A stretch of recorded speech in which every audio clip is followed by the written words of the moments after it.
Of course, my phone just shut off because my storage was full. I had to delete a few things. Okay, so back to what I was saying was I think group projects can be great.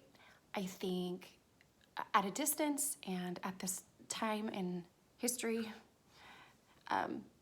with the pandemic and being shut away at home and all of the other responsibilities that I know all of us have stacked on top of school, I just don't think it's the right timing. So I'm just doing a quick change of pace on that, and yeah, I'm dropping it. So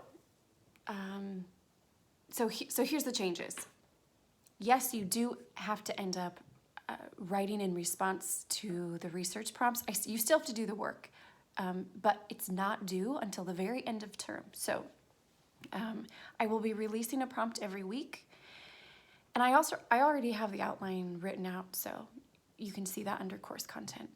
And if you want to continue working every week on that, that's great, but it's gonna be on your own time. I'm not gonna be reviewing the work, I'm not gonna be grading the work, and unless you want to continue with your group, you don't have to. So you're too fine. So yes, and this context project can look two different ways. So finals week, either you can turn in a standard academic paper, or you can turn in a website. Originally, the website was just going to be a space that you could kind of curate and collect information, but now some of you are putting great work into it.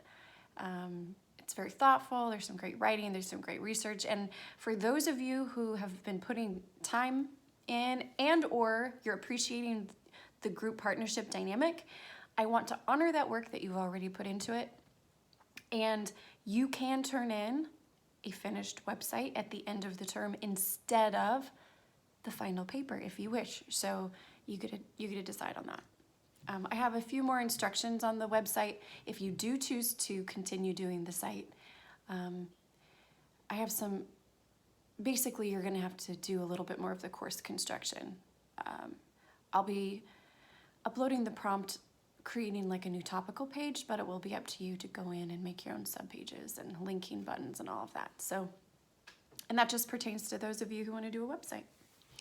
Okay, so that's a big change. I think that's going to really free up some time during the week, hopefully free up a little bit of stress, a little anxiety, and just open up more space so that you can really engage in some of the other materials. And as I say that, I'm really specifically thinking about the service learning piece. You know, serving at the levels of self, home, and community, all within our homes, there is something to geographical location, especially your home where all of your household chores exist, and we just get in a certain state when we're at home where our executive function's kind of buzzing high, and we have patterns and habits that we're just locked into, and it can be really difficult to break into the learning mind.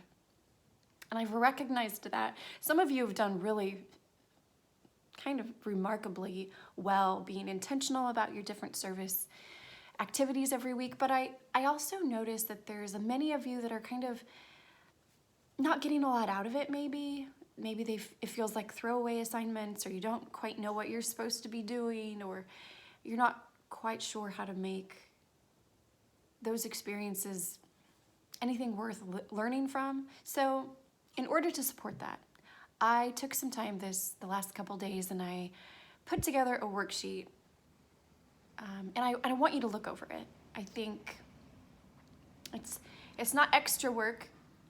My hope is that it will allow you to ground your work in some of the theory that's around service learning and community engagement, ground the different activities at the levels of self, household, and community in that theory. And importantly, I list out pre-activity questions and post-activity questions so that you have the opportunity to debrief these intentional experiences in a way that serves you and is helpful. And my expectation is not that you journal answers to all of these questions. By all means, don't do that. That would be a lot of extra work. You don't need lots of extra work. But I do think build in 10 minutes, maybe 5 minutes before and 10 minutes after an activity, and allow yourself to get the most out of it. Critical self-reflection is it's a great learning tool, and it's one that I recommend you using. And that's what the worksheet is there for.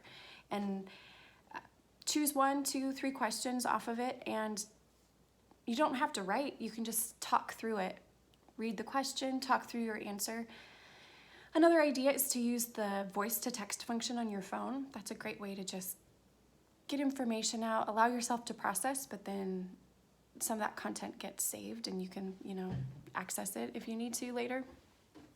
So yeah, I hope this will kind of enliven your service learning and give it a little more structure. And yes, so I'm hoping to see evidence of more intentional service learning in your home spaces, which I know is not easy, but I do expect it out of you because it's really the bulk of what this course is, and it's what a lot of the other activities are designed to support. So yeah, lean into it. Do what you can. Those are the 2 main changes, is the optional context work, but also the additional support around service learning. Yes, I'm just gonna stop there. Blessings to you, and